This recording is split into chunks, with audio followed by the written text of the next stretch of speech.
दोस्तों, बांग्लादेश से अगला अटैक होने वाला है भारत के ऊपर और ये बंगाल की तरफ से होने वाला है। बंगाल में ममता बनर्जी बिल्कुल अनसुना करके और दूसरे मुद्दों को उठा रही हैं, जिसमें वो बांग्लादेशियों को अपने यहां बसा के और उनसे वोट डलवा के बस सत्ता में रहने का काम करे। लेकिन अब जो हुआ है, इलेक्शन कमीशन ने, बीजेपी वहां से प्रेशर कर रही है और इलेक्शन कमीशन जो है, जो अवैध बांग्लादेशी हैं, उनकी बखियां उधेड़नी शुरू कर दी, यानी कि उनको भगाना शुरू कर दिया है। बॉर्डर पे इतने हजारों की तादाद में लोग इकट्ठे हो गए जो अपने देश वापस जा रहे हैं।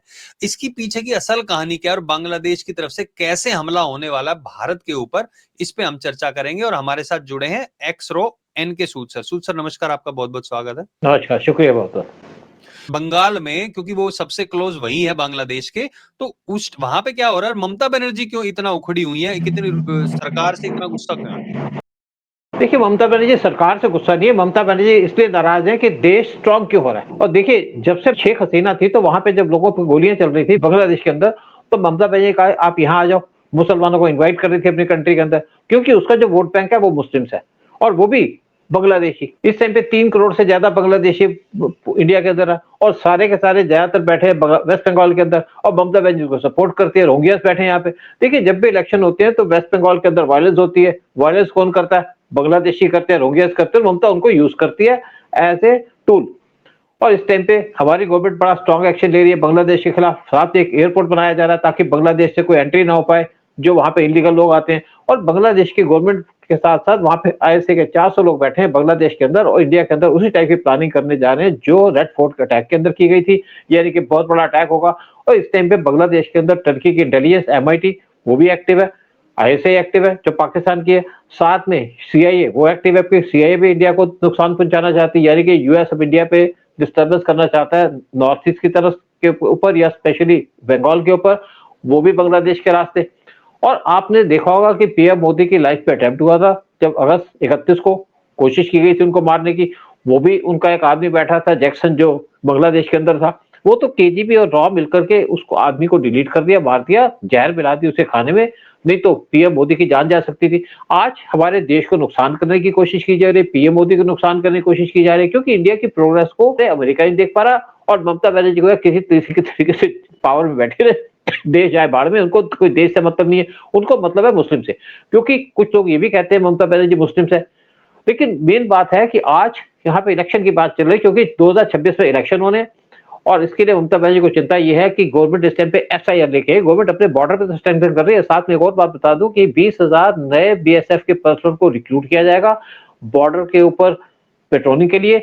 और ममता बनर्जी बॉर्डर पे पेट्रोलिंग नहीं चाहती, ममता बनर्जी ये नहीं चाहती कि बॉर्डर पे फेंसिंग की जाए, क्योंकि उसके लिए जमीन देनी पड़ेगी ममता बनर्जी को, वो जमीन नहीं देती। और इसलिए आज बीजेपी भी अपने आप को स्ट्रॉन्ग कर रही है, गवर्नमेंट स्ट्रॉन्ग कर रही है, और गवर्नमेंट का जो एक एजेंडा या देश का एजेंडा बचने के लिए वो है ममता बनर्जी जाए और देश बचे। और इसीलिए आपने देखा कि जब बिहार में इलेक्शन हुए तो यहाँ पे 61 लाख लोगों के नाम निकाल दिए गए इलेक्शन से, क्योंकि वो लोग या तो डेथ हो चुकी थी, या वो जा चुके थे यहाँ से, या एग्जिस्ट ही नहीं करते, किसी के डबल आईडी कार्ड बने हुए थे, उनका भी नाम निकाल दिया गया। और साथ में बहुत से बांग्लादेशी जो रोहिंग्यास थे वो भी यहाँ से भाग गए, क्योंकि गवर्नमेंट ने एसआईआर स्टार्ट कर दिया।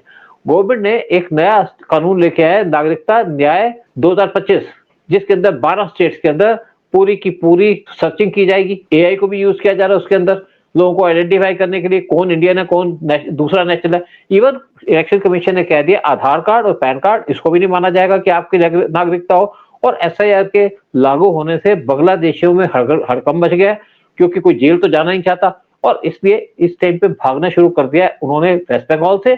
और बहुत से लोग 500 बांग्लादेशी अभी बॉर्डर क्रॉस कर रहे थे, तो बीएसएफ ने उनको पकड़ लिया और कहा आप जाओगे नहीं।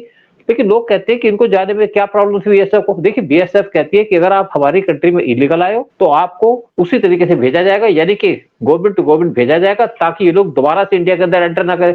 और भाग क्यों रहे लोग? भाग इसलिए रहे हैं कि अब गवर्नमेंट इन पे मजबूती करने लगी है, गवर्नमेंट इनको पकड़ने के काम शुरू कर चुकी है। 26,000 बांग्लादेशी और रोहिंग्यास को डिपोर्ट कर दिया गया था इंडिया से, जिससे वहां पे भगदड़ मच गई है।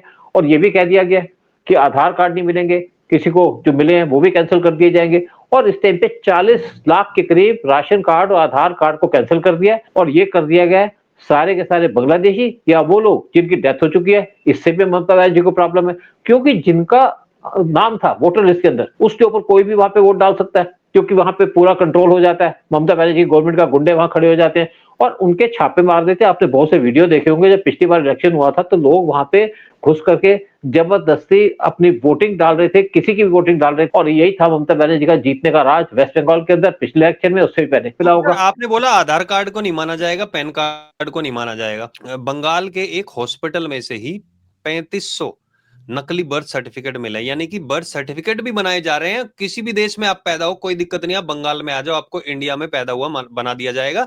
तो इसके ऊपर भी कार्रवाई की जा रही है। साथ साथ आधार कार्ड भी आप जो बता रहे थे कि हजारों आधार कार्ड एक तालाब में फेंके हुए थे, उसके बारे में बताइए।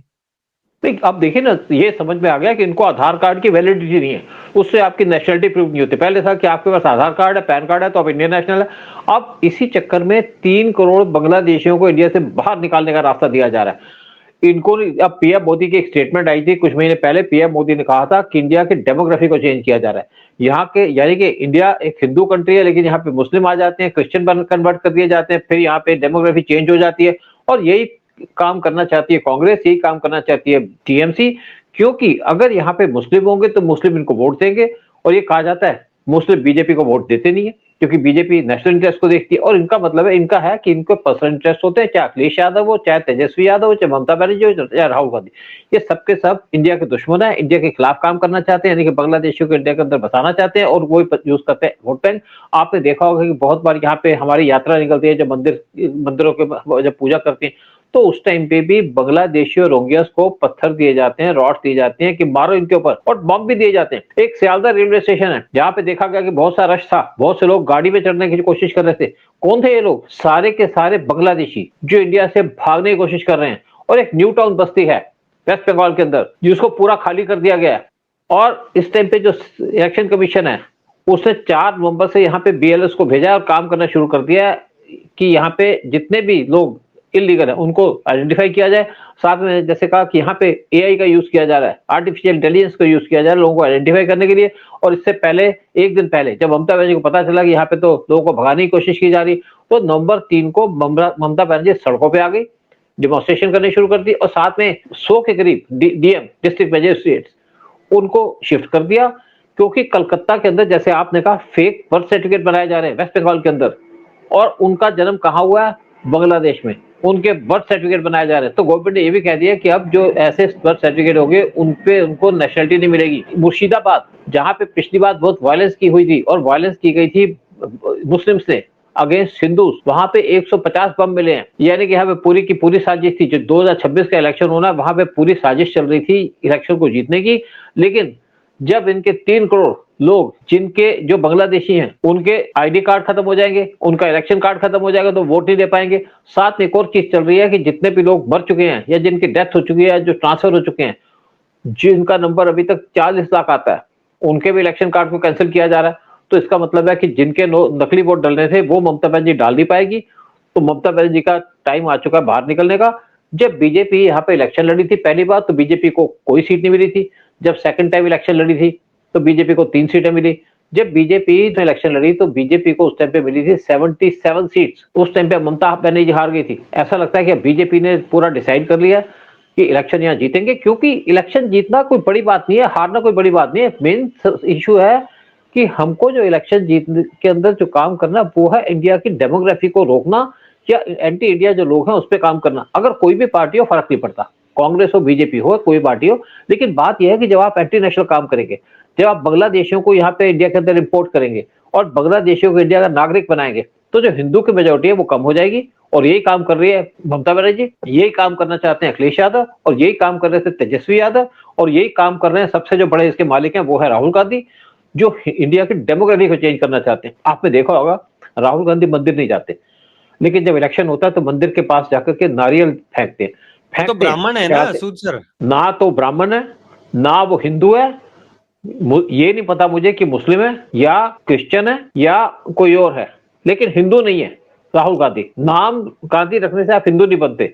आपने देखा होगा कि कुछ किसी का दादा मुस्लिम, फिर पिता पारसी, माँ क्रिश्चियन, तो ब्राह्मण कैसे हो? मुझे समझ में नहीं आया आज तक इस बात का। अब वो तो प्रियंका गांधी ने भी अपना नाम कर रखा है, उसकी तो शादी वाड्रा से हुई है, तो प्रियंका वाड्रा हुई ना। लेकिन अब उसके बेटे का नाम भी गांधी रखा जा रहा है, क्योंकि इन्होंने भारत को लूटने का काम रखा है। भारत को मिसगाइड करने का काम रखा है कि हम गांधी हैं, पता नहीं क्या है। और महात्मा गांधी ने कौन से देश के बड़े काम कर लिए, ये तो लोगों के सामने रियलिटी बाहर नहीं आई। और महात्मा गांधी का एक जो आपको एक स्टेटमेंट थी कि अगर आपके गाल पे कोई थप्पड़ मारे तो दूसरा गाल आगे कर दो। वो गाल हिंदू का था और थप्पड़ था मुसलमान का। लेकिन यानी कि गांधी हिंदू के गाल पे थप्पड़ खाना उनको खूब पसंद है, लेकिन मुस्लिम के ऊपर अटैक करना उनको पसंद नहीं था। और इसलिए आज हिंदुस्तान के अंदर जो मुस्लिम है उनका यहाँ पे बोलबाला रहा। और आज मुस्लिम जो हिंदुस्तान के अंदर बैठे हैं वो हिंदुस्तान को काटने की कोशिश करते हैं। हम जितना भी आप इनका भला कर लो, आप देखो कश्मीर के अंदर इंडिया ने क्या नहीं किया, आर्टिकल 370 हटा दिया, सारी चीजें सस्ती कर दी, ट्रेड हो गई, बिजनेस हो गया, वहां पे टूरिस्ट जाने शुरू हो गए। लेकिन उनको वो भी पसंद नहीं आया, टूरिस्टों को मारना शुरू कर दिया पाकिस्तान की मदद से, रेलवे गाड़ी लाइन चला दी, जबकि 75 साल में किसी ने वहां पे रेलवे लाइन स्टार्ट नहीं की। रेलवे लाइन जानी शुरू हो गई रिमोट एरियाज के अंदर, सड़कें बननी शुरू हो गई, लेकिन फिर भी उन्होंने रेड फोर्ट के ऊपर अटैक कर दिया, यहाँ पे बम अटैक कर दिया। इवन आप बांग्लादेश की एग्जांपल देखिए कि वहां पे भूखमरी थी, बड़ा बुरा हाल था, शेख हसीना आई तो उसने उसकी इकोनॉमी को बूस्ट कर दिया। बांग्लादेश की सबसे फास्टेस्ट इकोनॉमिक ग्रो हो रही थी। और उन्हीं लोगों ने, इन्हीं जिहादियों ने शेख हसीना को वहां से हटा दिया, क्योंकि इनका एजेंडा है वो नुकसान करो, डेवलपमेंट ना करो। और वही एजेंडा है ममता बनर्जी का। आज अगर वेस्ट बंगाल की बात करें तो पहले यहाँ पे 30 साल तक रहे कम्युनिस्ट, जिन्होंने वहां की डेवलपमेंट नहीं होने दी। उसके बाद जब ममता बनर्जी है तो उससे बड़ी उम्मीद थी, ममता बनर्जी ने वही काम किया, यानी कि ना कोई इंडस्ट्री लगेगी, ना कोई बिजनेस होगा, लोग भूखे मरेंगे। सिर्फ पैसा किस चीज के लिए मिलेगा, पत्थर फेंकने के ऊपर मिलेगा, मंदिर वालों पे अटैक करने पे मिलेगा, जैसे आपका होता था कश्मीर के अंदर। ममता बनर्जी वेस्ट बंगाल को कश्मीर बनाना चाहती है, बर्बाद करना चाहती है, हिंदुओं को मारना चाहती है यहाँ पे, और चाहती है कि यहाँ पे मरी हुई लाशों पे उनका राज रहे। वही करना चाहती है, जब बांग्लादेशियों और बांग्लादेशियों से वोट लेकर के हिंदुओं पे रूल करना चाहती है। ये एजेंडा है ममता बनर्जी का। लेकिन इस टाइम पे जिस तरीके से हमारी गवर्नमेंट काम कर रही है, जिस तरीके से हमारी एजेंसीज काम कर रही है, मुझे लगता है कि ममता बनर्जी जो अगला इलेक्शन होगा उसके अंदर हारेगी, और हारना इसका जरूरी है। जब ममता बनर्जी हारेगी तो तब बांग्लादेश से जो रोग आते हैं या रोगी आते हैं इंडिया के अंदर एंटर नहीं करेंगे, और हमारा जो बॉर्डर होगा बांग्लादेश के साथ पूरा सेफ हो जाएगा। स्पेशली जो इंडिया का बॉर्डर लगता है बांग्लादेश के साथ, वो लगता है 4096 किलोमीटर का, और इसकी फेंसिंग नहीं हो पा रही ममता बनर्जी की वजह से। साथ में इनको सपोर्ट करती है। देखिए इंडिया से बहुत सी काउ स्मगल होती थी, 20 लाख काउ स्मगल होती थी इंडिया से बांग्लादेश के अंदर, उनको काटा जाता था, खाया जाता था। लेकिन पिछले कुछ साल में इनको कंट्रोल कर दिया गया। अब 2 लाख काउ स्मगल होती है, गवर्नमेंट इसको भी कंट्रोल करना चाहती है, लेकिन ममता बनर्जी के एमपी इसमें इन्वॉल्व होते हैं। जब यहाँ सीबीआई जाती है तो उसके पीछे भाग करके बम फेंक देते हैं, पत्थर मारते हैं, गोलियां चलाते हैं उनके ऊपर। ईडी की टीम जाती है तो भी उस पर अटैक करते हैं। ये है ममता बनर्जी की डेमोक्रेसी, ये है ममता बनर्जी का रूल। और आज हिंदुस्तान प्रोग्रेस कर रहा है, लेकिन वेस्ट बंगाल उसकी टांग खींच के बैठा हुआ है कि हिंदुस्तान प्रोग्रेस कैसे कर रहा है। आप देखिए हिंदुस्तान के अंदर बहुत चीज होती है, बड़ा कुछ होता है, लेकिन जेएनयू जो बैठा है दिल्ली के अंदर है, वहां के लोग इकट्ठे होते हैं और हिंदुस्तान को गाली देते हैं। यही काम करती है ममता बनर्जी। जितने भी आप दिल्ली के अंदर भी जो मुस्लिम यूनिवर्सिटी है वहां पे भी यही काम होता है, लव जिहाद होता है। तो वेस्ट बंगाल के अंदर हिंदुओं को मारा जाता है, गाय को बेचा जाता है, जलाया जाता है, मारा जाता है, काटा जाता है। ममता बनर्जी कोई प्रॉब्लम नहीं है, क्योंकि उसका जो प्यार है वो है मुसलमान से, बांग्लादेशियों से। और आज टाइम आ चुका है ममता बनर्जी के जाने का। मुझे लगता है कि ममता बनर्जी के आने का टाइम हो चुका है, जाने का टाइम 2026 में जब इलेक्शन होंगे, क्योंकि 3,50,000 से ज्यादा वोटें काट दी जाएंगी जो बांग्लादेशियों के नाम पे है, या जो लोग मर चुके हैं या फिनिश हो चुके हैं। लेकिन ममता बनर्जी को प्रॉब्लम यह है कि यहाँ पे वोटें कटे ना, और उनके जो लोग बैठे गुंडे वो नकली वोटें डालते रहे, इलेक्शन में बनी रहे। मुझे लगता है लेकिन इस टाइम पे बीजेपी और इलेक्शन कमीशन पूरे सतर्क है और काम कर रहे हैं देश की सिक्योरिटी के लिए, देश को आगे बढ़ाने के लिए। अच्छा, एक चीज जो ये बार बार कहते हैं, मैं दर्शकों से कोई बता देना चाहता हूँ, ये लोग कहते हैं कि बीजेपी और इलेक्शन कमीशन साथ में काम करते हैं। बिल्कुल, बीजेपी चाहती है वहां पे उनकी सरकार बने, इलेक्शन कमीशन एसआईआर कर रहा है। तो अगर इस तरीके से साथ में काम कर रहे हैं जो इलीगल लोग हैं उनके वोट काटने का, तो ऐसे साथ में काम करने में कोई दिक्कत नहीं होनी चाहिए। और जो लोग वोट चोरी की बात करते हैं वो आज तक कोर्ट में नहीं जा पाए हैं, ना वो कोई सबूत पेश कर पाए हैं। जिन लोगों की भी बात करते हैं वो सामने आके बोल देते हैं कि ये गलत बोला जा रहा है। तो अपने आप में अब बंगाल में जब ये वोटें कटेंगी तो वहां पे ममता बनर्जी को बहुत बड़ा झटका लगने वाला, ये साफ तय हो गया। जो हजारों की भीड़ जो बॉर्डर पे जा रही है उससे साफ साबित होता है। और दर्शकों से भी हम यही पूछना चाहेंगे कि आप लोगों का क्या सोचना है। आप भी बताइए कि क्या लगता है कि वहां पे बीजेपी गवर्नमेंट आनी चाहिए और जो एसआईआर हो रहा है वो सही है या नहीं है। बट बहुत बहुत धन्यवाद सूद सर आपका भी आने के लिए और सारी जानकारी साझा करने के लिए। जय हिंद, जय भारत। जय हिंद, जय भारत।